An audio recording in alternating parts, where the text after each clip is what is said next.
Man here. Y'all know how I get down. We talking boxing, man. There's a lot of things today that I can be possibly talking about in the sport of boxing. You know, I can be talking about the Isaac Chilemba and Sergey Kovalev fight, in which word on the curve is Sergey Kovalev looked like shit. And when he step in there, if he step in there with Ward in that same fashion, he gonna get his ass handed to him. I could be talking about that. Or I could be talking about we're on the verge of a great fight between Terrence Crawford and Victor Postal. The biggest fight that no one's barely talking about. I could talk about that. Or how about this one? Floyd Mayweather has issued a latest interview at a radio station that he pretty much owns. So everybody there kissed his ass. And he told everybody a bunch of shit that he's already told them before. Maybe I can talk about that, right? Man, fuck that. I'm not talking about none of that right now. For the reason of such, I cannot get over this Triple G and Kell Brook fight yet. I'm not over it yet, ladies and gentlemen. In my last video, I gave a defense, if you will, for Triple G, and claimed that most of the criticism that's coming towards Triple G right now pretty much is baseless. If you missed that video, go back and check it out. So I felt as though it's only right for me to do one on Kell Brook and why I back him in this particular fight. And I help back the fight in general from the Kell Brook standpoint, of course. First and foremost, my original thinking of the reason that Kell Brook would choose to go up 13 pounds, 2 divisions, to face boxing's most feared fighter.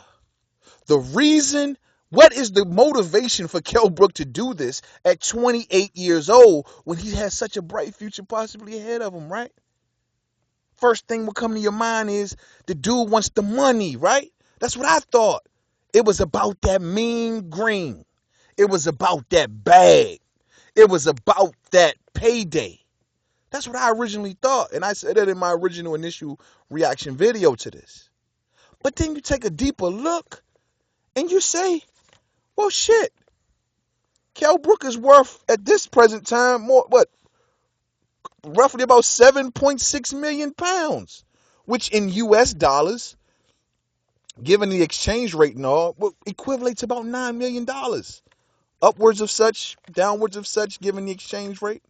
But a little over $9 million, ladies and gentlemen. That's a lot of fucking money. So if Kell Brook has money, and we know he's getting, $4 million or $4 to $5 million for this particular fight, because he's taking over the same deal that Eubanks Jr. had, you say he has money. So if it ain't for money, then what the fuck is it for, man? Why would you go up there to fight a man that's on a 23-fight knockout streak amongst middleweights, champions in all? And the only answer that can be possibly came with at this point is respect and legacy. Kell Brook's future will be fine, win, lose, or draw in this particular fight. His career will be fine, needless to say. But Kell Brook is risking so much in this fight, man. Both fighters are risking a lot because Triple G is actually going to Kell Brook's backyard and he's putting all his titles on the line also. There's a risk there. But Kell Brook is risking his health, mentally and physically. A lot of people honestly don't see a path to victory for Kell Brook in this fight. It's going to that night is either going to end in a slaughtering or it's going to either end in Kell Brook being victorious in front of his people and becoming a boxing god. Those are the choices that are presented to Kell Brook. And at 28 years old, this kid chooses bravery. Floyd Mayweather issued a statement pertaining to this fight, y'all. Originally, when this fight was announced, he announced on his Twitter, and I'm paraphrasing here, that, good luck to Kell Brook. Shows a lot of bravery on Kell Brook's part. But you're doing something I basically wouldn't do. But good luck to you, sir. That's basically in a nutshell what Floyd Mayweather said. This is the same Floyd Mayweather that went over to the UK and called Kell Brook Kell Brock. So just by Kell Brook taking this fight, already has gained the respect of Floyd Mayweather, and he knows exactly who he is. I didn't hear Floyd Mayweather call him Kell Brock this time, y'all. I'm just saying. I'm just saying. The man wants respect amongst not only the welterweights, but the boxing fans. Every welterweight was trying to throw him fuckboy deals to fight him. And he's a world champion. He made the sacrifice to come from the UK to the United States and take his belt and take it back over the pond. And now he can't get the respect. Or is it that these fighters are being pussy? Which one is it? Jesse Vargas taking clear advantage of Kell Brook. Kell Brook getting paid $200,000 to $400,000. Jesse Vargas, anything of what, roughly about $2 million? Biggest payday of his career? Because he beat Saddam fucking Ali? Fuck out of here. And Kell Brook is tired of that shit. He tried to get fights with these dudes, man. These dudes pricing themselves out the fight. They don't want to come over to the UK. Nobody don't want to do shit when it come to Kell Brook because he's too high risk. And they don't really see much of a reward there because he's not that popular of a fighter here in the States. That's just the ugly truth. And it's the same thing for Gennady Golovkin. So in Kell Brook's case, he's fighting for respect. Nothing but pure respect. Remember, ladies and gentlemen, if you are a fan of Kell Brook wanted this fight. This wasn't forced on Kell Brook. No one forced Kell Brook to take this fight. When Amir Khan announced that he was fighting Canelo, Kell Brook was announced then that he would like to fight Triple G. Everybody just took him for a fucking joke because there was no respect there. Well, guess what? You motherfuckers were wrong. He's showing he's going for the gusto. Win, lose, or draw after this fight, you will respect the name of Kell Brook. You know, I just be honest with you, man. Like, I pray for the dude, man, in this fight. Because what he's doing is just, it's so risky. It's such a big gamble, man. He's risking not being the same fighter after this fight if he loses in devastating fashion. He's risking his health seriously. There's a lot of things about this fight that worries me, honestly, about Kell Brook. When I think about that, how much of a relentless body puncher that Gennady Golovkin is. And I think that, hell, remember when the Diego Chavez fight fell through for Kell Brook and the Timothy Bradley fight fell through, the reasons that were given for such was that Kell Brook had rib injuries. How healed are those ribs? He's faced Kevin Bizier and Jojo Dan in these meantime between time. These are not known diehard body punchers. But Triple G, on the other hand, if those ribs are even remotely not all the way healed, it's going to be a long fucking night for Kell Brook. That scares me about it. What other thing? Kell Brook lack of upper body movement, not as loose as most fighters, scares me for Kell Brook because he's going to have to get the fuck out the way of Triple G's punches, man. I mean, seriously. Kell Brook overpowers a lot of his opponents at 147, ladies and gentlemen. He's a good, accurate, timing fighter. Don't get me wrong. But he overpowers a lot. Those timing shots, since he doesn't throw in volume, those timing shots do serious damage to welterweights. What damage will it do to Triple G? These are honest questions. Kell Brook is going to have to fight a flawless fight. This fight, ladies and gentlemen, it's just as simple as that. He's going to have a flawless training camp. Everything is going to have to be flawless, fucking flawless. His lead right hand, which is his best punch, is going to have to be piercing. Kell Brook is going to have to do things that he's rarely done in past fights, and that is go to the body, go to the body, go to the body. He's going to have to take the steam out of Triple G, man, because if he gets into the deep waters and Triple G is still at full power, that's going to be an issue. Kell Brook is definitely risking a knockout. And we don't know Kell Brook to be a major body puncher like that. Not saying that he can't. That worries me. But there's light at the end of the tunnel, ladies and gentlemen. The man, he starts slow, and so does Triple G. If Kell Brook makes this fight a boxing match, this works for Kell Brook. And the slower that the pace that this fight goes, the better it is for Kell Brook, quite honestly. Because he can beat Gennady Golovkin to the punch. Don't know what the power of Kell Brook is going to be like coming up to this fight. Don't know what the conditioning of Kell Brook is going to be like for this fight. We will know as the fight approaches, and we will definitely know by the weigh-ins.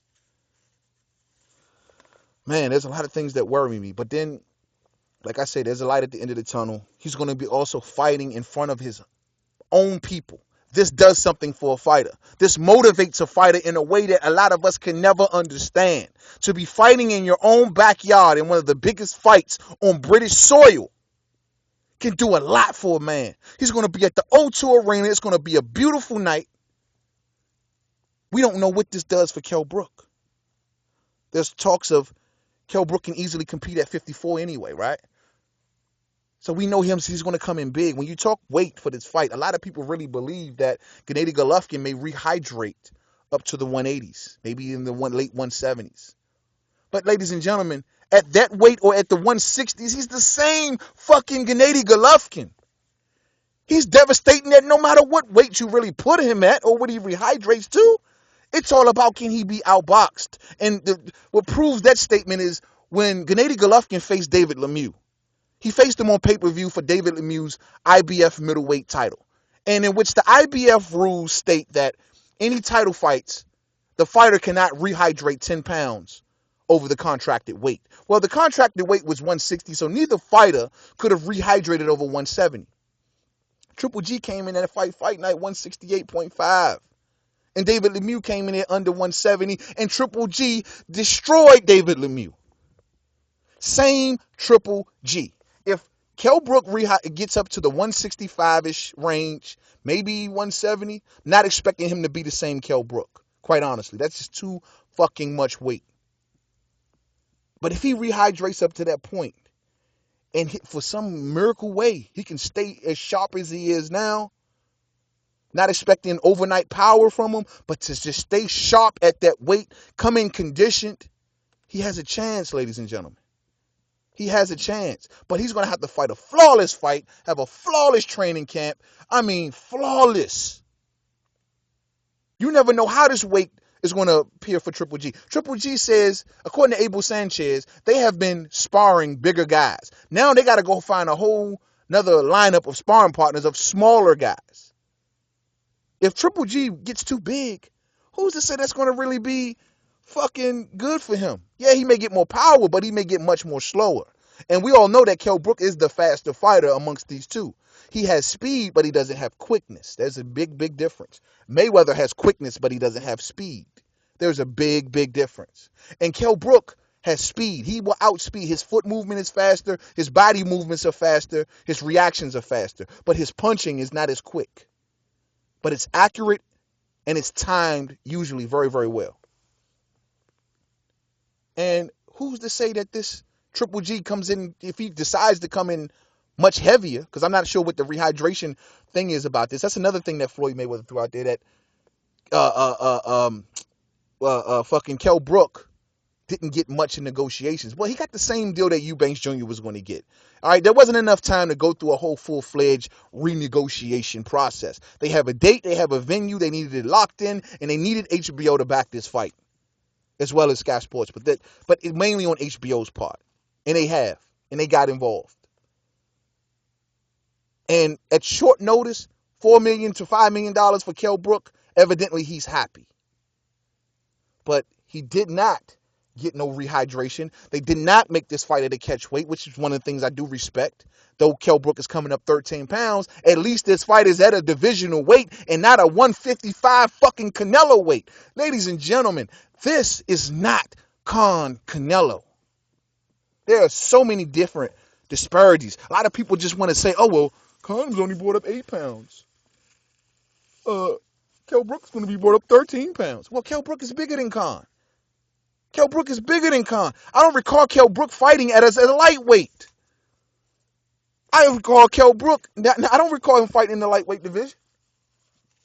And if he did, sorry for that mistake. But I do recall Khan coming all the way from, 35?